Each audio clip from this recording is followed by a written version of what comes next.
Antônio Guterres, senhores chefes de Estado e de Governo e demais chefes de delegação, senhoras e senhores, é uma honra abrir novamente a Assembleia Geral das Nações Unidas.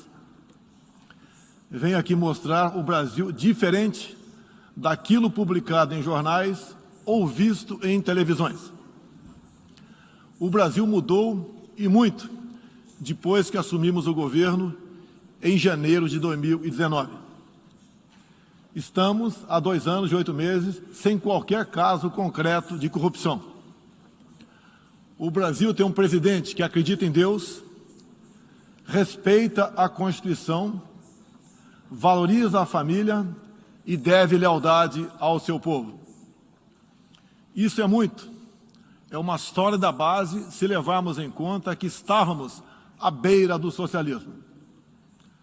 Nossas estatais davam prejuízos de bilhões de dólares no passado. Hoje são lucrativas. Nosso Banco de Desenvolvimento era usado para financiar obras em países comunistas, sem garantias. Quem honrava esses compromissos era o próprio povo brasileiro. Tudo isso mudou. Apresento agora um novo Brasil, com sua credibilidade já recuperada diante do mundo. O Brasil possui o maior programa de parceria de investimentos com a iniciativa privada de sua história. Programa que já é uma realidade e está em franca execução.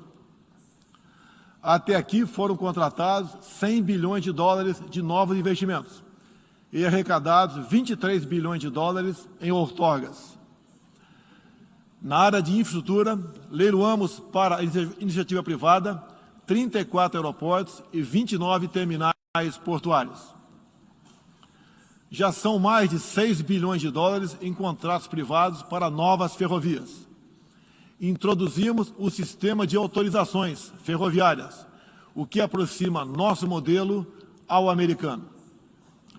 Em poucos dias recebemos 14 requerimentos de autorizações para novas ferrovias, com quase 15 bilhões de dólares em investimentos privados. Em nosso governo, promovemos o ressurgimento do modal ferroviário. Como reflexo, menor consumo de combustíveis fósseis e redução do custo do Brasil, em especial no barateamento de produção de alimentos. Grande avanço vem acontecendo na área do saneamento básico. O maior leilão da história do setor foi realizado em abril, com concessão ao setor privado dos serviços de distribuição de água e esgoto no estado do Rio de Janeiro. Temos tudo o que o investidor procura. Um grande mercado consumidor, excelentes serviços, tradição de respeito a contratos e confiança no nosso governo. Também anuncio que nos próximos dias realizaremos o leilão para a implementação da tecnologia 5G no Brasil. Nossa moderna e sustentável agricultura de baixo carbono alimenta mais de 1 bilhão de pessoas no mundo e utiliza apenas 8% do território nacional. Nenhum país do mundo possui uma legislação ambiental tão completa quanto a nossa. Nosso Código Florestal deve servir de exemplo para outros países. O Brasil é um país com dimensões continentais, com grandes desafios ambientais. São 8,5 milhões de quilômetros quadrados, dos quais 66%, 2/3, são vegetação nativa, a mesma desde o seu descobrimento em 1500. Somente no bioma amazônico, 84% da floresta está intacta, abrigando a maior biodiversidade do planeta. Lembro que a região amazônica equivale à área de toda a Europa Ocidental. Antecipamos de 2060 para 2050 o objetivo de alcançar a neutralidade climática. Os recursos humanos e financeiros destinados ao fortalecimento dos órgãos ambientais foram dobrados, com vistas a zerar o desmatamento ilegal. E os resultados desta importante ação já começaram a aparecer. Na Amazônia, tivemos uma redução de 32% do desmatamento no mês de agosto, quando comparado a agosto do ano anterior. Qual país do mundo tem uma política de preservação ambiental como a nossa? Os senhores estão convidados a visitar a nossa Amazônia. O Brasil já é um exemplo na geração de energia, com 83% advinda de fontes renováveis. Por ocasião da COP26, buscaremos consenso sobre as regras do mercado de crédito de carbono global. Esperamos que os países industrializados cumpram efetivamente seus compromissos com o financiamento de clima em volumes relevantes. O futuro do emprego verde está no Brasil.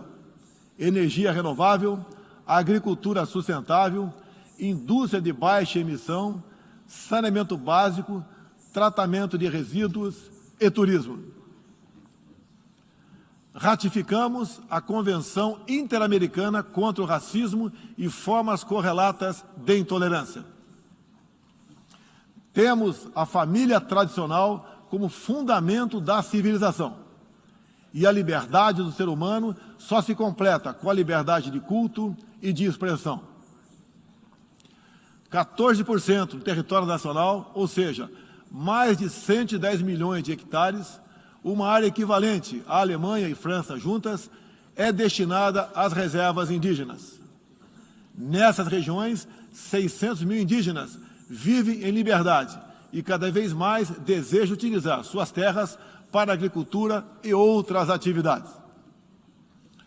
O Brasil sempre participou em missões de paz da ONU, de Suez até o Congo, passando pelo Haiti e Líbano. Nosso país sempre acolheu refugiados. Em nossa fronteira com a vizinha Venezuela, a operação acolhida do governo federal já recebeu 400 mil venezuelanos deslocados devido à crise político-econômica gerada pela ditadura bolivariana. O futuro do Afeganistão também nos causa profunda apreensão. Concederemos visto humanitário para cristãos, mulheres, crianças e juízes afegãos. Nesses 20 anos dos atentados contra os Estados Unidos da América, em 11 de setembro de 2001, reitero nosso repúdio ao terrorismo em todas as suas formas. Em 2022, voltaremos a ocupar uma cadeira no Conselho de Segurança da ONU. Agradeço aos 181 países, em um universo de 190, que confiaram no Brasil. Reflexo de uma política externa séria e responsável, promovida pelo nosso Ministério das Relações Exteriores. Apoiamos uma reforma do Conselho de Segurança da ONU, onde buscamos um assento permanente. A pandemia pegou a todos de surpresa em 2020. Lamentamos todas as mortes ocorridas no Brasil e no mundo. Sempre defendi combater o vírus e o desemprego de forma simultânea e com a mesma responsabilidade. As medidas de isolamento e lockdown deixaram um legado de inflação, em especial nos gêneros alimentícios no mundo todo. No Brasil, para atender aqueles mais humildes, obrigados a ficar em casa por decisão de governadores e prefeitos e que perderam sua renda, concedemos um auxílio emergencial de $800 para 68 milhões de pessoas em 2020.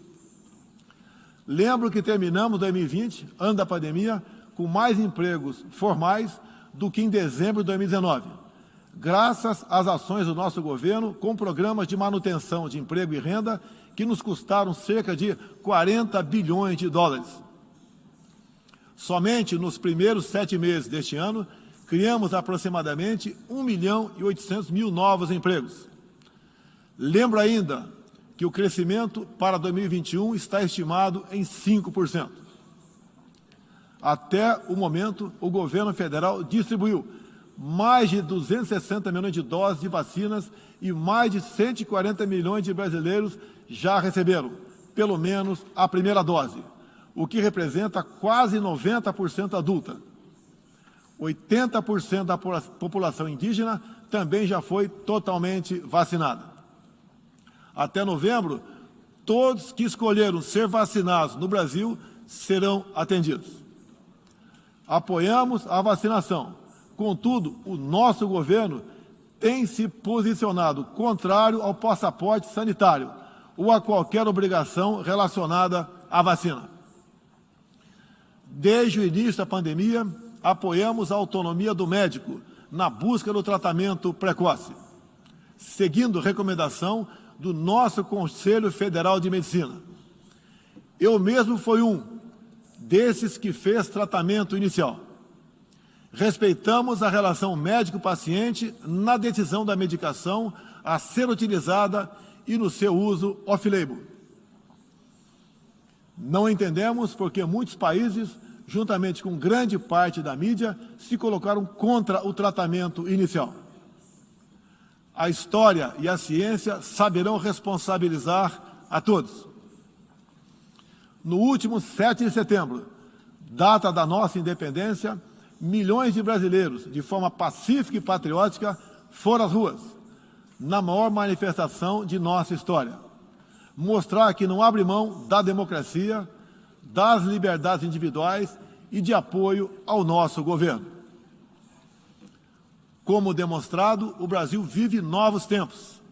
Na economia, temos um dos melhores desempenhos entre os emergentes.